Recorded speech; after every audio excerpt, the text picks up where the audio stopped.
天父上帝，我感谢你，今仔日是你所定定的日子，我要伫遮做伙来欢喜庆祝这个属于主你的日子。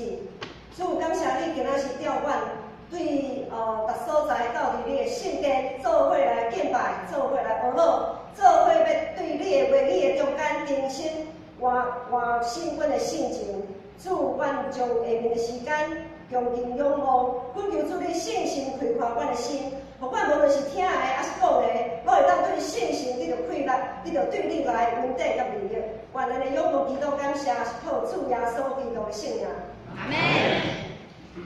今仔日是和堂礼拜，所以为着普世的缘故吼，请大家容忍，我今仔日的讲道会较侪用华语来讲道，因为咱中间有集体，台语他听甲无啥的习惯，有甚至是听无台语。所以我今仔日用较侪华语来讲道。我想最近，我想最近有一则新闻，熊熊邓回来。有一则新闻，已经有很长一段时间，就是有关于罗兴亚人，就是在缅甸边境，有一群罗兴亚人，他们被因着宗教方面不自由的缘故，因为他们是伊斯兰教徒。那缅甸呢，绝大部分他们是属于佛教的一个教区这样子，他们整个国家都是属于佛教徒，但是因为他们的宗教没有像台湾这么自由，所以因着在宗教上的不自由，也造成了他们彼此之间在种族上有一些张力。于是乎，这一群罗兴亚人他们就被迫害，被各样的形式迫害。然后被驱离他们现在可以住的地方，而且遭到极为不人道的对待。我想在这样子的新闻引起我很大的感触，因为在好几年前我还是神学生的时候，在有一次的机会，我去了缅甸做短宣。但那个时候，不是说神学生就一定要去缅甸短宣，而是它是一个呼召，就是每年学校都会办。去缅甸的短宣队，然后就是自由报名，你要参加，你有感动你就参加，你就去。好，去缅甸短宣，好像短宣嘛，应该没有什么了不起嘛。但是刚才说到了，缅甸是一个不自由的地方，特别是在宗教上不自由。可能在它的一些观光区比较大的都会，你感受不出来，就好像其实在对岸大陆也是一样，因为他们为了要吸引世界各国的投资客。可以愿意继续投资，所以他们会在某些程度上，表面上会让人觉得我这里是自由的，但是实际上，在比较不是那种都会型的地方，可能就那个不自由的程度就会越来越深。那我们要去短宣的那个地方呢，算是缅甸的偏乡，那个地方没有通讯，也就是没有电话，当然就没有网络，没有任何可以跟外界联系的方式。那个当地呢，也是就是一个宗教极不自由的地方，晚上不能参加聚会，因为随时会有好像秘密警察这样子，有的人就会去看说好像谁家在聚会在干嘛，然后会通报去，所以呢，决定要去的队员都一定要写遗书，去的队员一定要写遗书，因为就好像前一阵子那个李明哲事件。你去到一个不是那么自由的地方，真的是怎么死的都不知道。所以这让很多的队员在特别对这样的事情有慎重的祷告。那个时候，上帝呼召我去到那个地方，我到底要写在遗书上？我忽然在写遗书的时候，我本来觉得说写遗书嘛，没有什么大不了的，应该不会怎么样哦。人总是都会有一些投机取巧的心态。写就写嘛，有什么了不起？写个遗书。可是当我真的把笔纸放在桌上，要认真的去写这个遗书的时候，我发现我下不了手。然后我发现，我内心不晓得怎么就是那个泪水就不断的从我的眼角不断的滑落流下来。写给我3个孩子，写给我的丈夫，我要写什么？金跟银我都没有，我只有耶稣基督。我这瓦器里唯一一样的宝贝就是耶稣基督。感谢主，也让我持有这个宝贝，让我可以把最贵重的、最重要的东西留给他们。于是我就一边哭，一边流泪，一边写我的遗书。我就把这样子的遗书，那个遗书还要交回去哦，交到那个宣教单位去，他会帮我们保管。因为万一我们出了什么事，他们就把我们遗书寄给我们的家人，意思是这样啊。所以在那个时候，我就感谢神，我留给我孩子的东西是那些不能被虫子蛀坏、无法朽坏的宝贝。提摩太后书可以算是使徒保罗的遗书。他在写提摩太后书的时候，其实他的人生已经快要到尽头了。一个人将离世的时候，他所说的话可以反映出他心中最深的渴望。他把那最深的盼望给了提摩太，给他在信仰上的真儿子提摩太。保罗在此提醒提摩太，要将上帝透过他按手所赐给他的诸般恩赐，再如火挑旺起来。因为上帝赐给他的不是胆怯的心，而是一颗刚强、仁爱、谨守的心。这个时候，我们就要想象，为什么使徒保罗要在这个时候这样子提醒提摩太？到底提摩太出了什么事情？到底什么样的状况，要保罗在临终的时候特别这样子嘱咐他的真儿子提摩太？当时初代教会的规模已经从起初家庭教会没有什么组织规划，有了简单组织的发展。我们在看提摩太书的时候，就会发现有监督、有执事的选举，有他们的条件。那如此的发展让人欣慰，代表得救的人。那个在使徒行传里面也有说嘛，他们天天同心合意祷告，彼此相爱，上帝就把得救的人数怎样？天天加给他们，人增忽然哇暴增倍增啊！保罗只有一个保罗。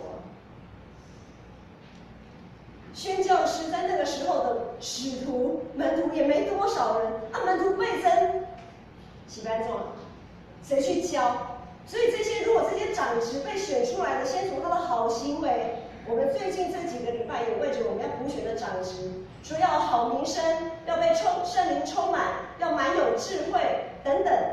在提摩太前后书都有这样子的条件。好，把这样子条件的人选出来之后，再来呢，重要的是他在真理上是不是可以站得稳？因为真理、信仰才是最核心的，信仰才是最核心的价值。可是，在这样的发展中，因为那个时候当时的希腊罗马文化，那时候希腊文化是非常多神崇尚、多神崇拜，就是各样的哲学思想、乱七八糟一些神话啊，你可以想象到，你想象得到的、想象不到的，都在那个时候透过许多的哲学家也好，或者是一些自称为学者的，他们常常会在大庭广众之下说他们想说的一些言论，他们觉得这就是真理，这就是自由，这就是大家爱说什么就可以说什么。所以这样子，突然人数倍增的情况下，他们把教会外的一些世俗的东西就带到教会内来，因为真理还来不及建造，但是人已经来了。所以我在之前才讲到说，我们教会不能被世俗化，就是整个会被翻过来，因为我们的真理很容易，因为真理虽然看起来太简单，看起来我们的真理很简单，但是行出来却很难。我待会会说，真理因为太简单，以至于呢，他们赢不了那一些雄辩滔滔的那些哲学家。那些哲学家讲的话，假的都可以讲成真的，黑的可以讲成白的。最近有那个妙禅师傅的那个事件，我们就也知道，一个假教师的影响力有这么大。如果一个假教师的影响力就这么的大，那我们可以想象，在当时，在使徒保罗在初代教会他们所面对那样子的环境，可是假教师到处都找不到。那么，上帝的教会要如何在真理上被建造？提摩太他感到相当的沮丧，因为他可能讲一句真理，外面就会有10句假的，或者是冲水的掺一些杂质的福音，把扭曲的福音就这样子糊弄糊弄，然后大家都会信的，好像好像那个是真的，好像是这样，好像是那样。所以提摩太他感到很沮丧，特别是因为他又很年轻。教会里有些人就因为他年轻，不把他的话当一回事，而且在当时他的恩师，他的父亲信仰上的父亲使徒保罗又被关在监牢里面。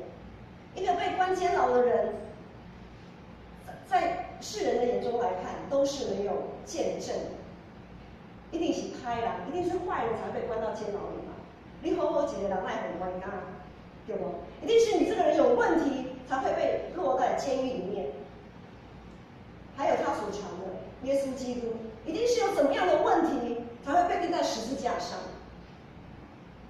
那个时候没有什么网络大军可以把一些事实马上传递的散布的很快。以前都是就是不是以讹传，就用口述的传。那你能传多少？你一传，我们都有玩过传话游戏，可能传到第3个的时候，那个原来的意思就已经跑掉了。所以提摩太他觉得很沮丧，没有多少人愿意用纯正的福音来检视他们听到的到底是不是正确。这个假的福音，这个虚拟的福音，被扭曲的福音，就好像教会里的一颗毒瘤。提摩太割也不是，不割也不是，他不知道该如何是好。所以使徒保罗就从他的狱中捎来了一封信，鼓励提摩太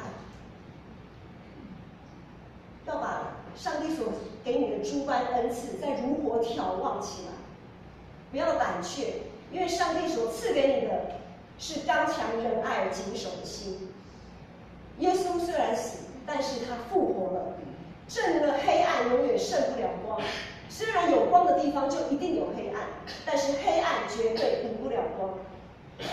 所以当初我要去缅甸宣教的时候，就有许多人跟我讲说：“不好吧，你是有家庭的人，我们是单身，有的人是单身嘛哈，他说我们是单身的人，死就死了，没有什么好牵挂的。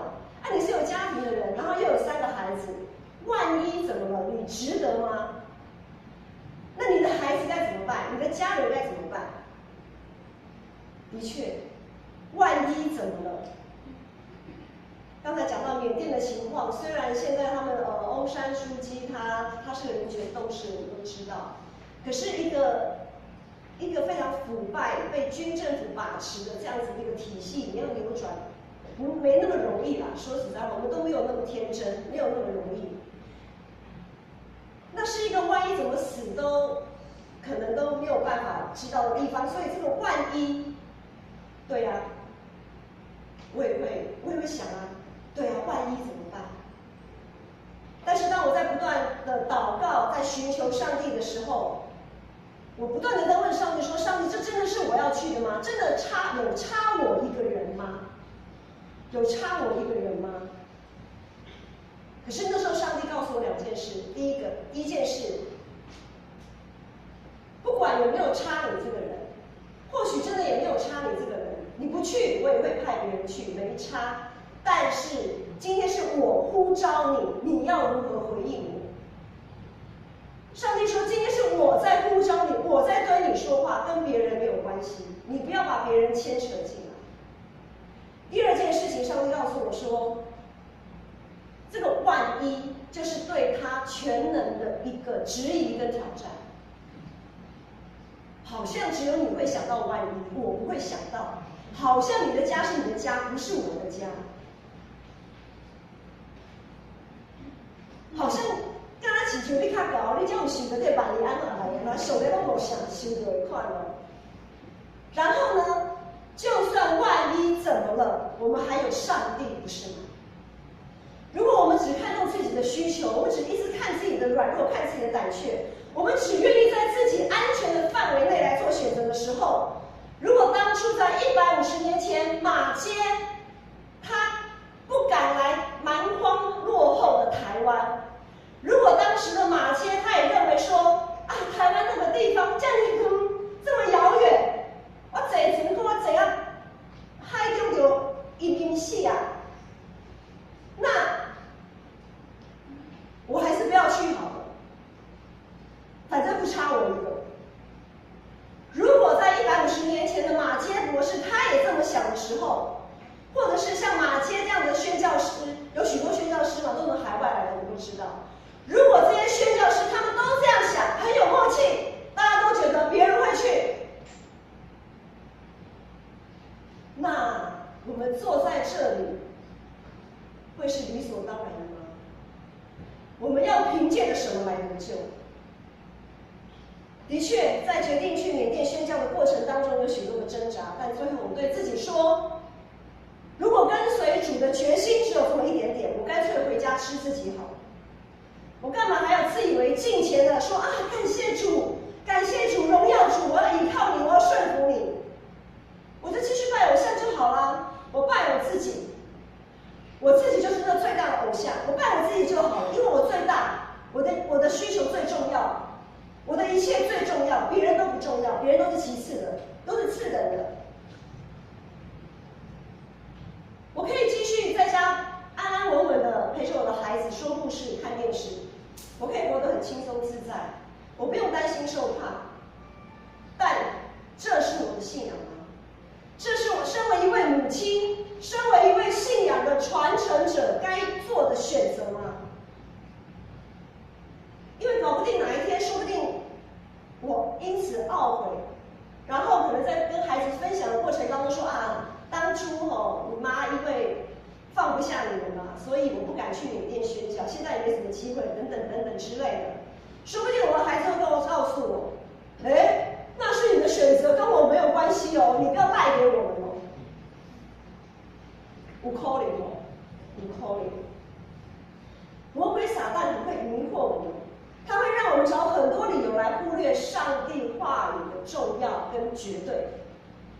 他会用很多的谎言，用很多的方式来让我们迷惑。上帝，这真的是你的呼召吗？这真的是你要我做的事情吗？箴言说，签放在怀里，定是有耶和华。我想这句话大家都很熟悉，很简单的一句真理：签放在怀里，定是有耶和华。这句话大家有认同吗？认同的请举手。这是上帝的话，不是我说的哦。好，有认同哦。大家都认同。那么，等一下在选举投票的时候，我们是不是也应该用敬虔的信心来等候，安静等候上帝的差遣？若当选了，就顺服、勇敢去承担。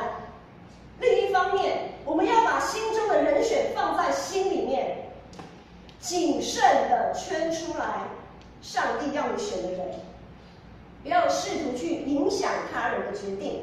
你不要成为那个挡在上帝跟那个人中间的那一个，我们讲说程咬金啊。上帝已经告诉他怎么选了，结果你插一脚，你插队，你横在上帝跟他的前面中间。我唔知影啊，大家有这个胆无？我是无这个胆。上帝若要安尼行吼，我唔敢讲上帝，你小等一下，吼，你小等一下，你行边啊，你莫行车，我不敢。我不知道在建成过去的选举是怎样，但是我知道在许多的教会，包括我曾经，不管是我自己的母会也好，我实习过的教会，我们有观摩过的教会，每次到了选举就是几家欢乐几家愁，总是会有人觉得惋惜说啊，我说以来那个人奈无选掉，那个人这么一个心好塞，上帝奈无给伊调的，怪异的，这上帝奈才奇怪。也有人会想说，迄种人嘛，给伊调哦，安尼敢对？伊敢会承担迄个积分？就开始咧谣言，上帝你是目睭安尼顾着喇叭吗？是唔敢安尼讲啦，但是你的心里可能就是这样子意思咯，是不是有这种意思？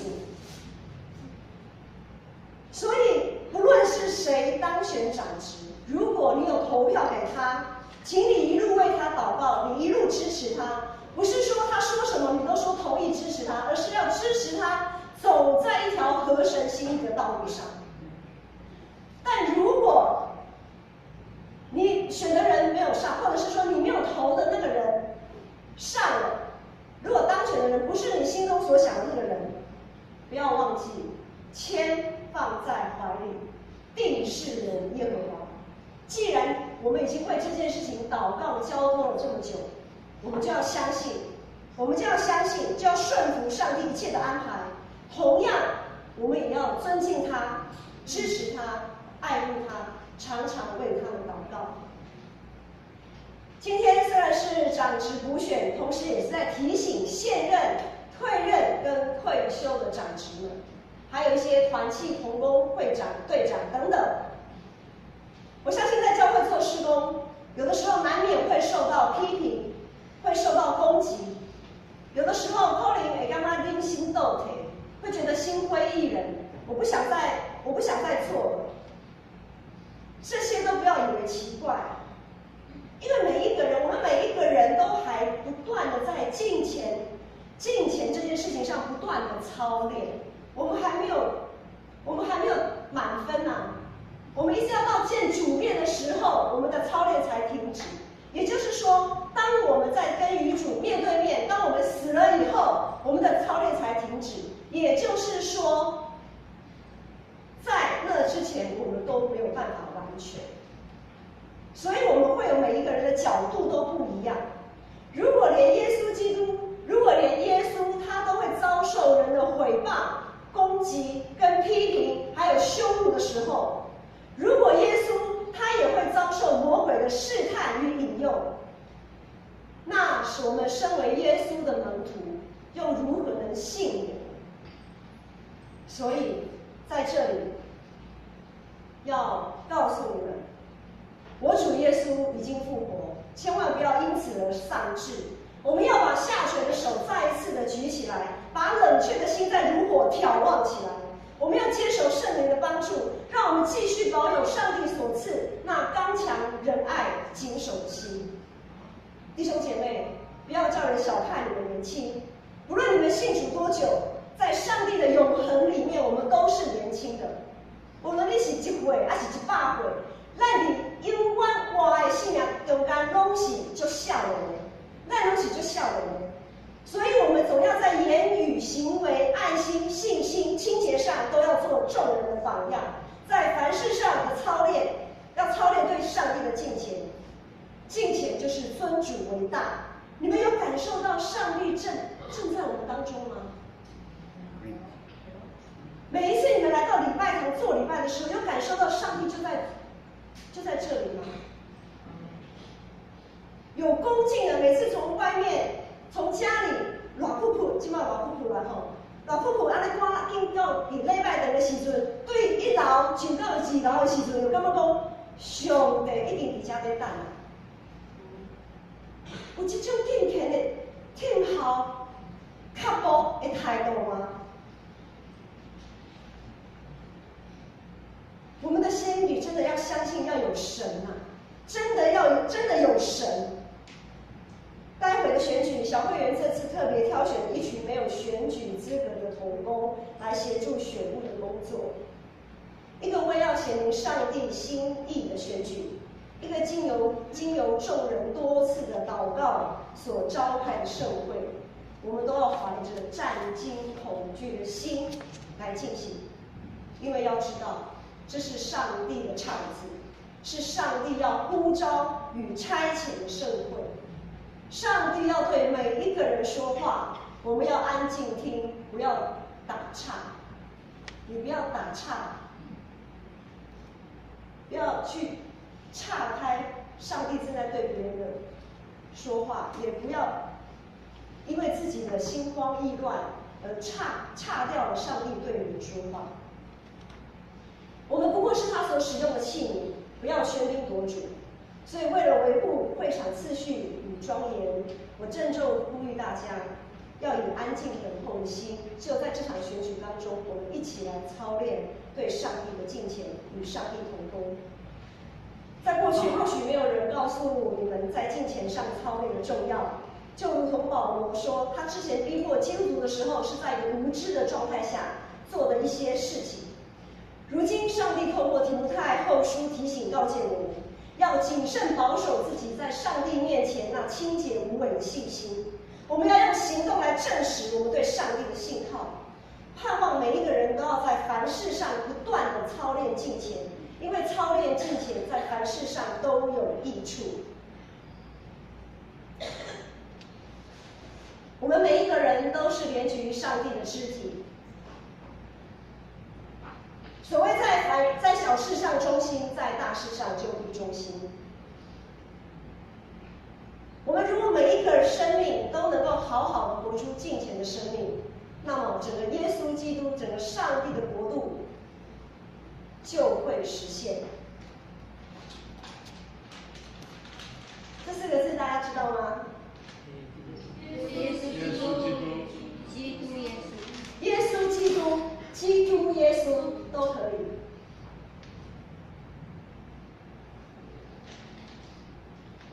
大家想象一下，耶稣基督有多大？应该不会是这么大而已吧？有多大？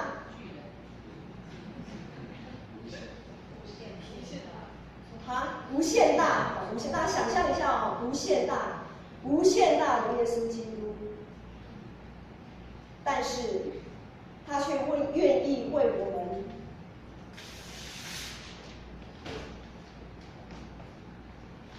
他愿意为我们牺牲，因为他的牺牲，因着他的破碎，我们可以成为他肢体的一部分。因着他的牺牲，他的复活，他差派圣灵给我们，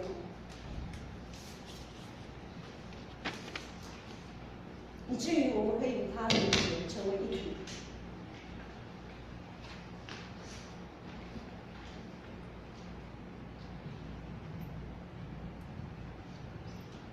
每一个小块都是我们建成教会里的每一个弟兄姐妹。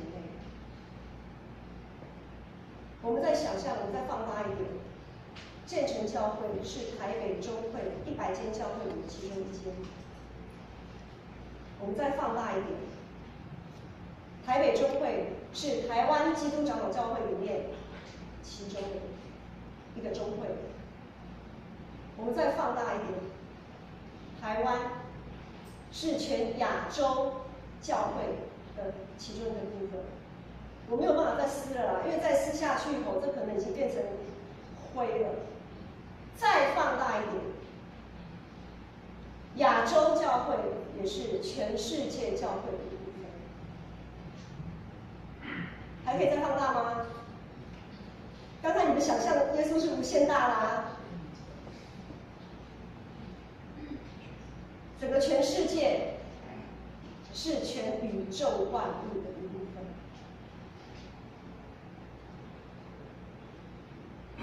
我们就如同海边的沙一样，这么的微小。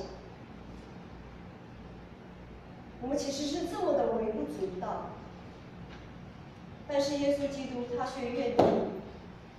却愿意为我们牺牲生命，好叫我们可以与他连结合为一体。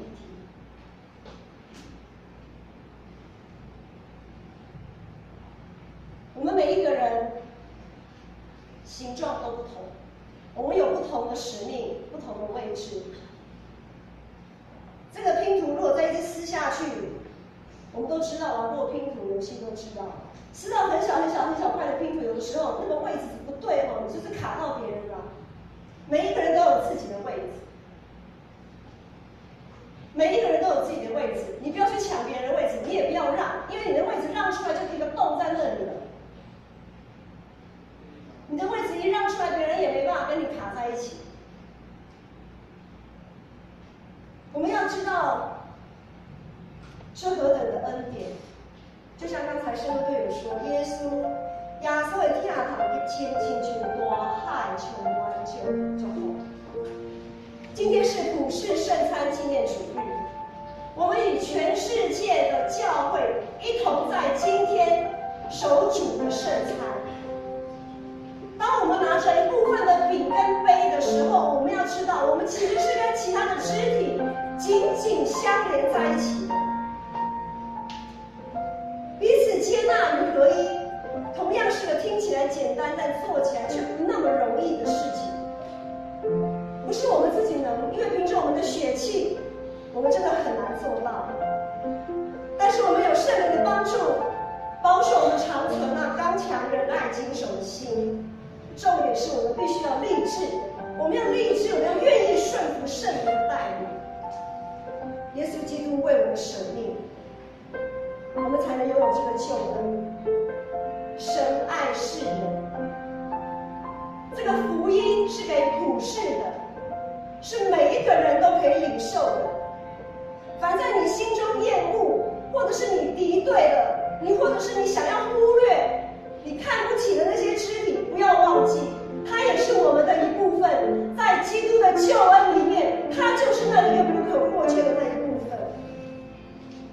在耶稣基督里，我们都是一家人。学习彼此宽容接纳，要像大海一样广纳百川，来者不拒。这就是圣餐的概念。当我们每一次领受主的身体跟宝血的时候，当我们每一次领受圣餐的时候，我们要竭力追求在圣灵里所赐的合一。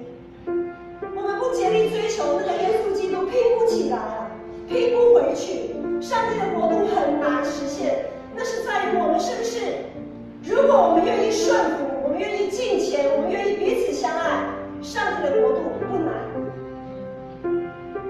就在我们的决心里面。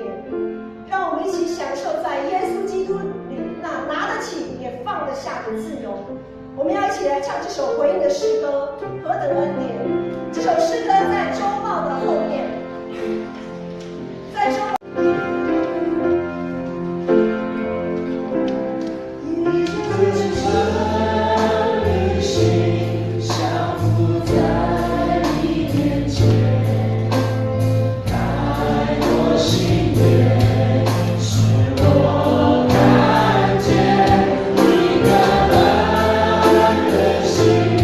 你说什么？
自由得到复活生命的枷锁。主啊，主，谢谢你，主，你已经复活了，主，你的应许已经实现了。主，我们要恳求你赐给我们信心，赐给我们力量与勇气，来支取这样子的恩典。我们祷告感谢，奉靠主耶稣基督的名。阿门。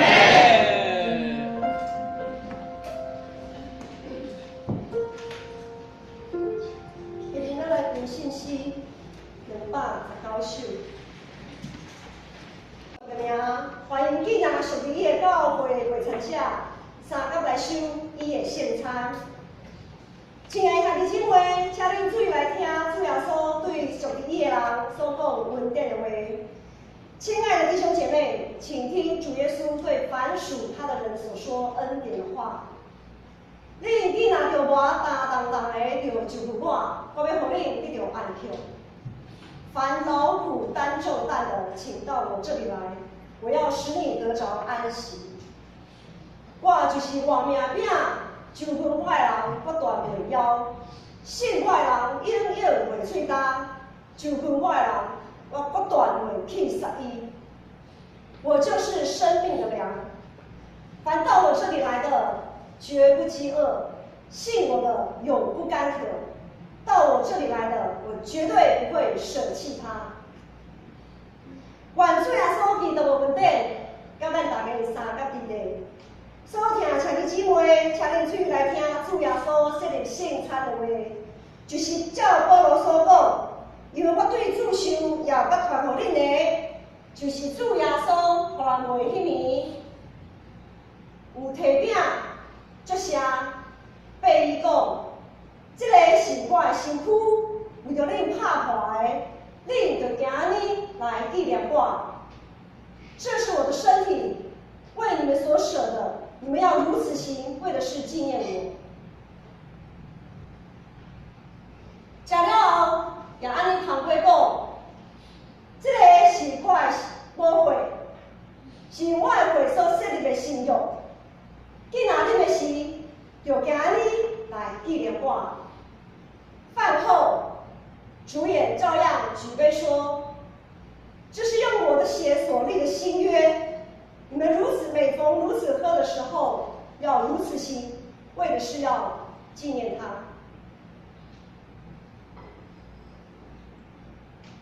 当主耶稣互人话迄年有摕饼作声，所以咱伫伊的名，在伊的模样内心来感谢上帝。咱3甲来祈祷，主上帝，现在照你的命令摆设这个宴席，为着要纪念你永远的祭事，愿欠你求你差派圣神来圣洁我，也圣洁才会摆伫你面前所守说饼甲葡萄汁。不管接受者的对神分伫你身躯甲保护，对伫你恩典的帮赞，会当加做阮属灵的培养。也成长伫你恩典中，通荣耀主你的圣名，奉主耶稣的名祈祷。阿门。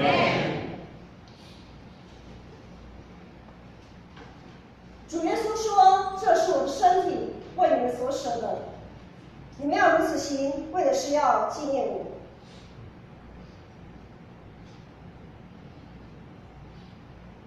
主耶稣讲：“这个是我的身躯，为着恁拍破的。”你就行安尼来纪念我。主耶稣说：“这是我的身体，为你们所舍的，你们要如此行，为的是要纪念我。”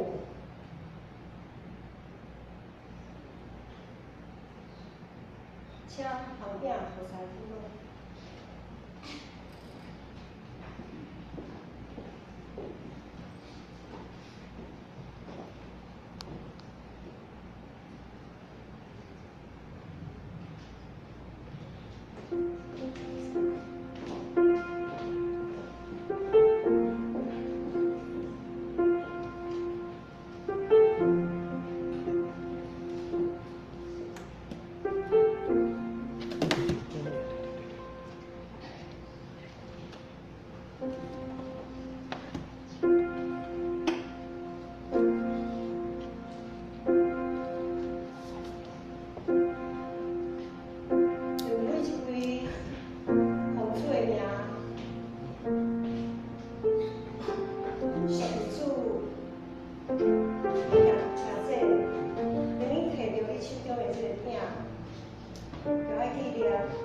稣为咱的牺牲甲大方。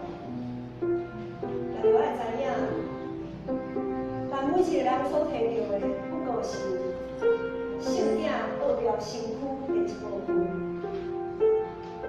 咱所摕这个部分，就是属于你的，属于你的迄个得到恩典的救赎的一部分。咱就用敬虔的心、安静、天皇、孝养，主耶稣基督为阮所做的牺牲。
这个是基督的身躯，为着咱拍下来，咱就今日来纪念伊。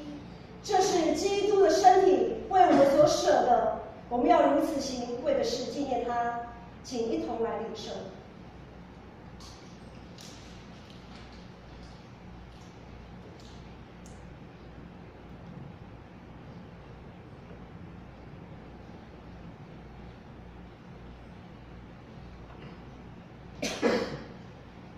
主耶稣讲，这个杯是新约，因我的血所设立的。逐摆恁的时，恁就今日来纪念伊。主耶稣说，这杯是新约，是用我的血所设立的。每逢喝的时候，要如此行，为的是纪念我。请旁杯。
这个杯是新约，伫耶稣基督的会所设立的。既然你的时，就来纪念伊。这杯是用耶稣基督的血所立的新约。每逢喝的时候，我们要如此行，为的是要纪念他。我们一同来领受。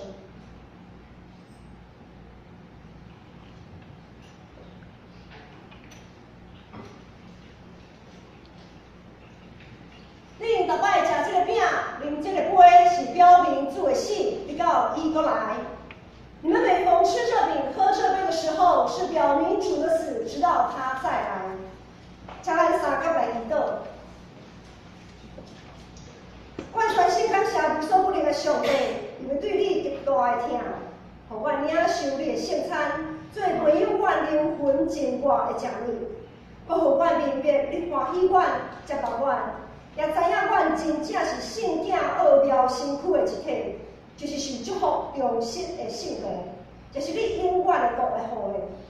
阮的主上帝，阮谦卑恳求你，让阮搁一摆奉献阮本身互你的事，求你欢喜接纳阮，煞用慈悲帮助阮，互阮会继续用这个圣洁的交通对打以后，会当荣光你的圣名，奉耶稣基督的名求，阿门。